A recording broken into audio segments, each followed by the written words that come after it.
Hey guys, it's James from Shiny Side Up. We're going to do a quick video today on chain cleaning. I just thought I'd give you a bit of an idea, the best practice for looking after your chain so you can keep it in the best condition possible. If we have a look at this chain at the moment, this is off a Gix 1000. It's a lovely gold DID chain, but it's looking a bit dirty. It's not too old, so it's going to come up really nicely, we hope. And we're going to show you how to clean it and what we use. Products we're going to use Motoverde's Drivechain Cleaner, available in 1 or 5 litres. Really good product, and a chain brush. Probably use a microfiber cloth as well at some point, just because we're going to go over the wheel and the swing arm as well. But yeah, we'll show you how it works. So let's get started. Right, so first step we're going to do is we're just going to give it a quick rinse, mainly to get rid of any of the large bits of dirt and grime and dust that's on it, and just start the process of breaking down what's on the chain. So no pressure washer, no pressure in the pressure washer. We're just going to have it on and just get it nice and wet.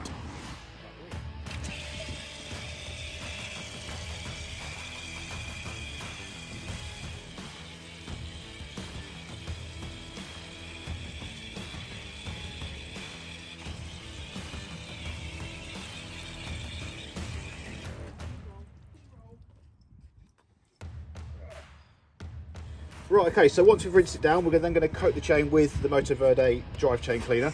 Don't be shy with it, literally coat the chain both from the sprocket and as it exits the sprocket here as well. This is really good at breaking down brake dust as well, so we can actually spray it all over the wheel. We can do the entire swing arm, and there's no worries with it at all. It's non-caustic, it's non-abrasive, there's no acids or alkalis in it, and it's completely biodegradable. So whatever you spray on, it will just remove as much of the grease and the chain lube as possible. So let's start by coating it.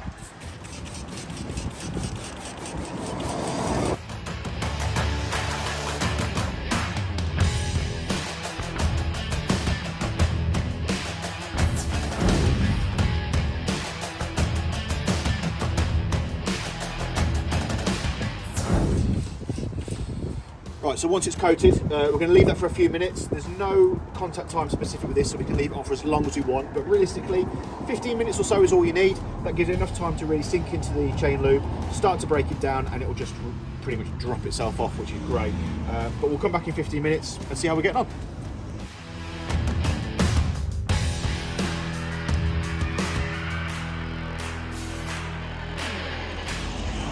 Right, so we've left the Drivechain Cleaner on for a bit of time now. We're going to get the chain brush out. This is an amazing multi-purpose tool. A lot of people don't understand how good these actually are. You can get these from most shops. They range from like £4 up to about 12 quid, which is stupid. But you can also get them from me if you need them. You've also got the 3-pronged brush part for the chain itself, so you can get multiple sides of the chain at once. And then you've got this bit, which is actually often forgotten, and I'm going to show you exactly how it works now. Right, so these come with an easy open, so we just open that now for us. And let's get it out the main packet as well. Here we go. So, 3 prongs for 3 sides of the chain. First of all, I always start here if you've got room to be able to do so. What you want to be doing is pushing it onto the chain quite firmly, pushing it down and in, so you're getting the top and the front side of the chain while you're doing this bit. And what you want to be doing is nice forward and backwards motion here. Do not put it on and just spin the wheel, because all you're going to do is push the bristles backwards and it's not going to clean the chain.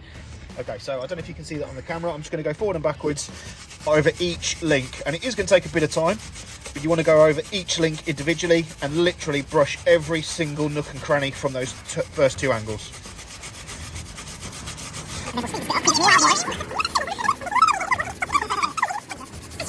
Right, so once we've done that bit there, we're going to move to the back of the sprocket here. So instead of doing the front side and the top side, we're going to aim at the back side and this outer edge of the chain here as well. So same sort of thing we've just done. Put it onto the chain itself, and now we're pulling it towards us as we brush up and down. Okay, so same method as we had a second ago. Just going to move it up and down over each link. And again, that's making sure now we've completed all 4 sides of the chain.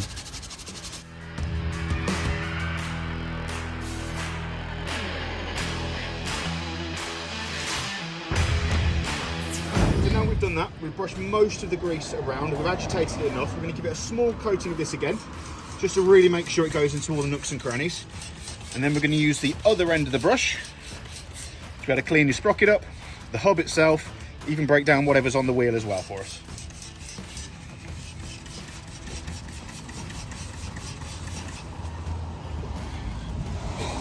Okay, this is the forgotten end of the brush I was talking about a minute ago. Use that, and it's really good at agitating the chain lube off the hub itself and the sprocket.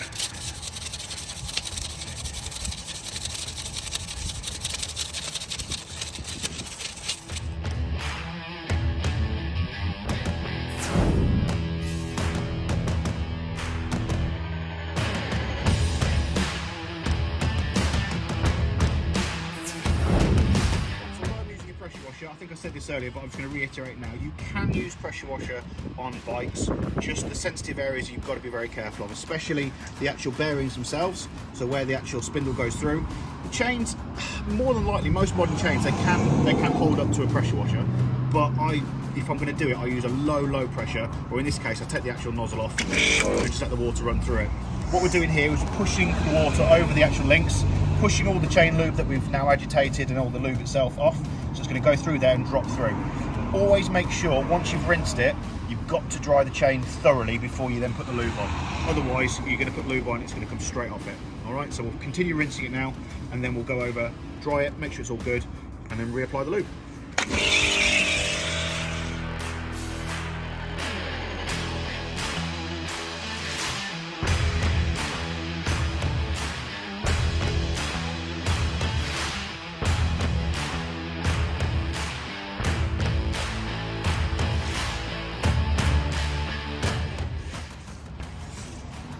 Okay, so we get a few common questions about the chains. When to adjust it, how often you should lube it, and how often you should clean it. So, cleaning it is little and often. In fact, chain maintenance in general is little and often. So, every time it looks dirty, or it looks like you've got a bit of grit build up on it, or it's just looking as dull, and it's not as shiny as it should be, clean it. It's as simple as that. It doesn't take too long to clean a chain, and it will massively prolong the life of your chain and make it look and feel as good as it can be. Lubing it, every time you've got a long ride or you've taken it for a good blast, just a light misting of the spray lube is good, or you can have the drip lubes as well for you. Just gently light a little bit of lube on it is absolutely fine, just to keep it in the best condition it can be, and it stops any additional wear and tear. Adjustment wise, every bike is slightly different. Most bikes are 30 mils worth of play, so 3 centimeters worth of play between the bottom and the top, and it's not just in one place. Spin the wheel and keep checking it, because some chains may have a tight spot, so make sure there's enough play and there's no tight spots in the chain. This one looks a little tiny bit slack, so we may adjust that in a minute, but for now, yeah, that's okay, that's within tolerance. Okay, so I'm happy how that's looking. We're just going to go through and dry it now. You'll also find, although it looks clean, you'll never 100% get everything off the chain unless you physically remove the chain from the bike and then drown it in some sort of chain lube, the drivechain cleaner. So what we'll do is we're going to wrap the cloth, microfiber cloth this is, around the chain. When you're spinning the chain, always do it away from the sprocket, because the last thing you want to do is go this way, and if you get a finger caught in your sprocket, you'll know about it. So I go this way. Again, I'm clamping my fingers round the chain, just going up and down the chain. See, look, even though it looks clean, there's still dirt and muck coming off it, which is another reason why it's really good at this point to dry the chain off.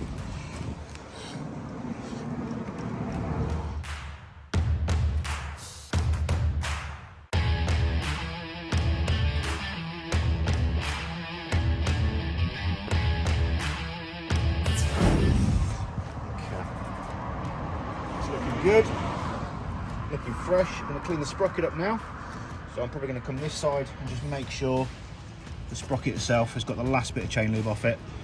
I'll be able to get that off in just a second. Action!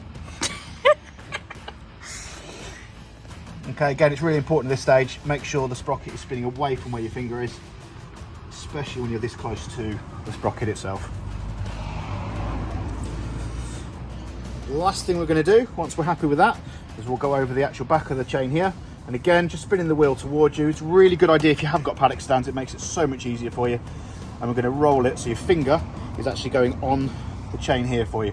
That gives it the perfect amount of pressure, pushes the cloth itself into all the joints, and gives it a nice clean finish. That is one clean chain. Okay, so I'm really happy how that's come out. It's looking a lot fresher than it was when it first got here. We have got a little bit of pitting appearing on the sprocket. That is really common. for the salt that's on the roads nowadays. It does attack some of the bare metals. The only way you'll stop that is by taking the sprocket off and actually machine polishing that back to standard. But in all honesty, that is a very minor pitting. It's only cosmetic. It's absolutely fine. What I'm doing now is just going over the last bits of surrounding the chain itself. Make sure we haven't got any chain lube around all the areas, making sure the surface is nice and clean. And then I'm going to use the chain lube and show you how we lube the chain the best way possible. Okay, so we're at the stage now of reapplying the chain lube to the chain. Yeah, it's come up as good as I think it's going to do it today, so perfect. Got two different types of chain lube, the aerosol version or the drip. Both really good, there's pros and cons for both. Personally, I prefer this method. I find that's less messy and you can control the actual application across the chain a lot easier as well. But I'll show you both just to give you an idea. So we'll start with the aerosol method because that is the most common way of doing it. You're going to need a piece of cardboard or something to stop the splatter. I do that and literally position it pretty much just there so you can spray onto the chain. Where you're spraying at is literally here, the links in the middle. Any overspray will go onto the cardboard and go away. If you don't do that, it can cause the chain lube to go on your tyres, your wheels, the actual dog bones and everything under the bike as well. So it's a really good idea to stop that there for you. Really easy, just get a piece of cardboard, paper, whatever you want to do. All right, obviously make sure you test it first by spinning the wheel and make sure it doesn't get caught up. What I'm going to do at this point is I'm going to spray, test, there we go. As I'm going to turn the wheel, and again it's coming away from us, just spray a light coating, that's not full pressure, onto the chain itself, one full rotation, and that is pretty much all you need to do. That is any more than that, it'll be overkill. Too much chain lube can actually cause it to be a paste, and you'll find that grit and grime that is on the road will start sticking to it, and it will go around the chain. It will actually cause like a grinding paste, and it can actually wear away at your O-rings and X-rings as well. So it's really good just have a light coating there for you. You can always add more. Same cloth we used earlier to dry it. I'm just going to take the excess off it. It's also rubbing it into the excess, to the outer areas of the chain as well. So that is not causing it to be sticky, but it's lubricated the actual chain itself, and that's going to have a nice thin layer to stop any water oxidizing on the outside of the chain there for us. All right, you'll know when you've gone all the way around because you'll see the overspray would have gone. There we go. I'll do the same on this side, even though you can't see it. It's a good way of doing it. And essentially, that is how you clean and lube a chain. Now obviously the other method would be the drip method, which is exactly the same as what we do with the aerosol. You've got a little bit more control because, shake it first, under the lid. I won't do it now because obviously it's lubricated, but you can just pour it pretty much straight onto the chain there. And you can go slow or as fast as you want. You can see it covering each and every link as it goes on, and that's the same way of doing it. The difference is with that, with the excess, you use the cloth and you actually move and manipulate the excess over the face of the chain there for us. But that's it. I hope that's helped a few people, and yeah, any questions, give us a shout guys. Thanks very much. James from Shiny Side Out.